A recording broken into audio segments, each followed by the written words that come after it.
Hakim.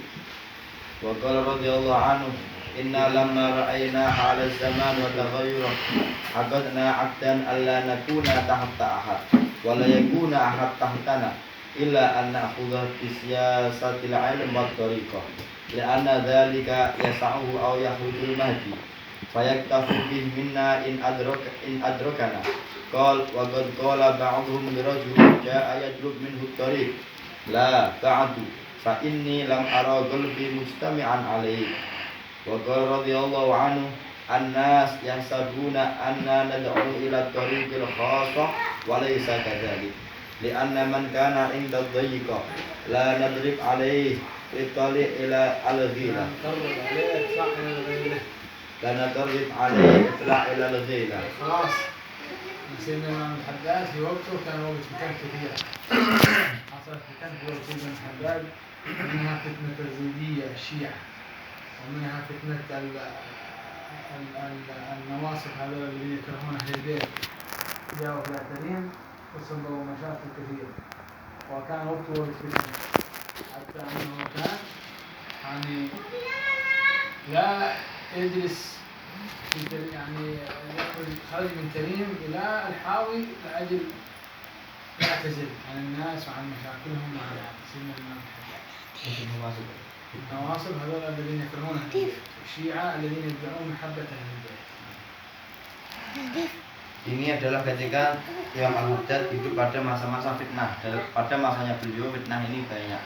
Bagian fitnah itu adalah fitnah Zaidiyah, fitnahnya orang Syiah yang terlalu cintanya pada Ahlul Bait. Kemudian fitnah Nawasib, mengaku. Iya. Kemudian fitnah Nawasib. Nawasib adalah orang-orang yang sangat benci, keterlaluan bencinya kepada Ahlul Bait. Ini terjadi pada zamannya Imam Al-Haddad. Sampai Imam Al-Haddad ini yang menjauh pergi menyendiri dari Tarim, kemudian tinggal di Hawi. والوقت كله الذي يعيشون فيه سادة العلوي في تريم في حضرموت كله فتن. ما تمر 10 سنوات 20 سنة إلا يأتي حاكم ظالم أو يأتي لابد من زمان هذا ما يصفو الوقت أبدا. Dan di Tarim ini tidaklah tinggal di situ kecuali fitnah pasti ada. Ada yang 10 tahun maksudnya ada sesuatu, 20 tahun, 25 tahun ada sesuatu di situ, entah itu hakimnya zalim, ada orang apa, fitnah itu akan terjadi di situ.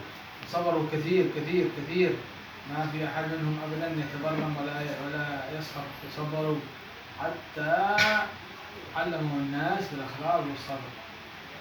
Kita di situ harus benar-benar sabar, yang sabar sampai kita benar-benar di situ dibimbing, dididik, diajari oleh Allah untuk berakhlak sebaik mungkin di kota Tarim. وكثير من الحبايب سجنوهم وقتلوهم كثير. Banyak dari para sahabat itu dipenjarakan di Tarim atau mereka dibunuh di Tarim.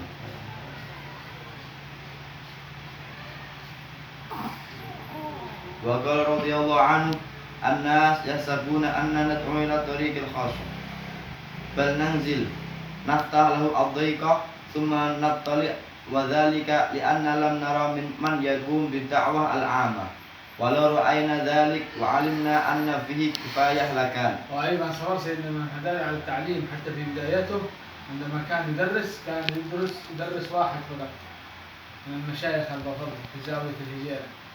ما في كان دروس كثيرة. أول واحد يأخذ عن الإمام الحداد واحد يأتي يقرأ عنده كل يوم في زاوية الهجيرة ثم يصبر يصبر يصبر يصبر حتى ينتشر إليه. إيش معنى هذا؟ معناه أن الإنسان إذا بيدرس الناس ويعلم الناس لازم يصبر ولا يطلب العدد الكثير. القليل الذي تدرسه ويستفيد منك خير من كثير ما يستفيد منه. Termasuk kesabaran Imam Al-Haddad, beliau sabar dalam mengajar. Beliau mengajar pertama kali orang yang menerima ilmunya beliau, yang mau ngaji sama beliau hanya satu orang, masyayikh dari Al-Bafadhal. Itu belum buka pengajiannya pertama di Zawiyah Hujairah, salah satu masjid di Tarim. Itu belum buka pengajian, yang datang ngaji cuma satu orang berhari-hari kayak gitu, terus. Beliau sangat sabar ngaji sama ini sampai akhirnya ilmunya beliau menyebar sampai hari ini yang kita lihat bagaimana Imam Al-Haddad. Dan ini yang seperti sabdanya Kanjeng Nabi, bahwasanya kalau ada seseorang satu saja bisa mengambil faedah dari kita kemudian mengamalkan, ini lebih banyak daripada kita punya murid santri yang ngaji ini banyak tapi mereka nggak masuk semua ilmunya. Sehingga kita kalau ngaji pertama kali, kalau niat kita benar kata beliau, kita harus sabar dalam mengajar. Dari mulai satu orang, tidak punya kita keinginan nanti harus banyak, jumlahnya banyak, ini banyak, enggak. لأن الإنسان المخلص لا يهمه يحضر الدرس حربه ولا المحاضرة واحد أو يحضرها 100,000، ليس عنده مهم. عندما يحضر واحد اثنين ثلاثة أربعة نفس الكلام يأتيه مع الكثير، لأنه مخلص يريد أن يوصل الناس التعليم وينفعهم ويدرسهم، ما يهمه الكثير.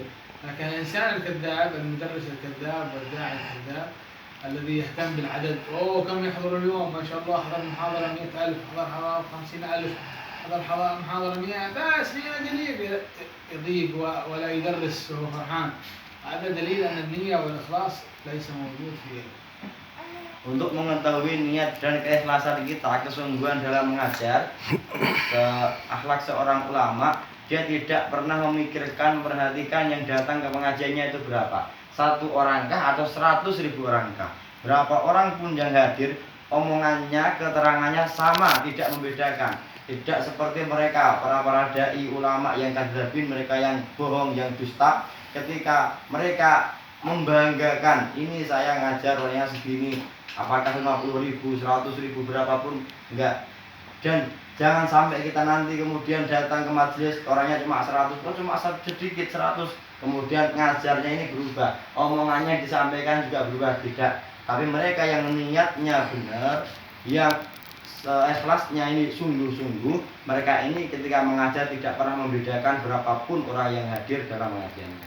أيضا من علامة الإخلاص أن لا ينسب إليه العلم، كما قال سيدنا الإمام الشافعي: لو انتشر علمي هذا ولم ينسب إليه حرف لكان هذا أفضل لي.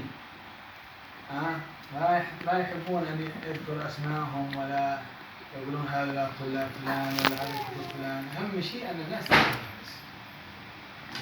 Dan termasuk beberapa tanda-tandanya keikhlasan hati kita dalam mengajar juga, kita tidak senang dinisbatkan. Ketika ada orang dapat ilmu mungkin dari kita, kemudian kita harus terima, jangan terus kepengen itu tadi diajari ini, itu kata-katanya ini, fulan ini, enggak.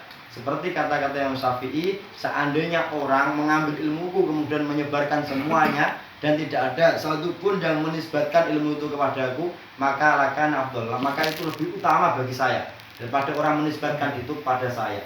Sehingga termasuk akhlak kita, harusnya kita ini jangan senang kalau itu dinisbatkan kepada kita. Yang penting orang dapat manfaat dari kita, mengambil faedah dari ilmu kita. والإنسان إذا دعا نفسه أنه يتفاخر ويتكبر بعلمه، عليه أن يقرأ حديث النبي صلى الله عليه وسلم في البخاري: 3 الذين تسعر بهم جهنم، أول من يوضعون في جهنم 3: عالم ومتصدق ومجاهد في سبيل الله، كلهم يعملون لأجل الشيطان لا يعملون لأجل الله، فوراهم الله أول الناس في جهنم.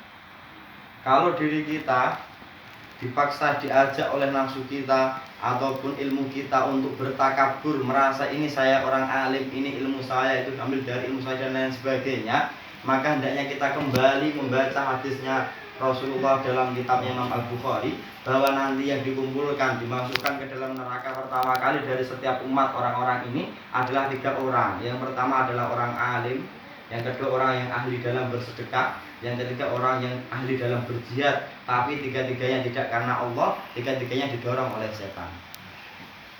الله يرزقنا نية صالحة إن شاء الله في القول والفعل والعمل، في التعليم، في الشغل، في المحبة، في كل شيء. النية الصالحة والإخلاص في كل شيء. الحمد لله رب العالمين، والحمد لله رب العالمين.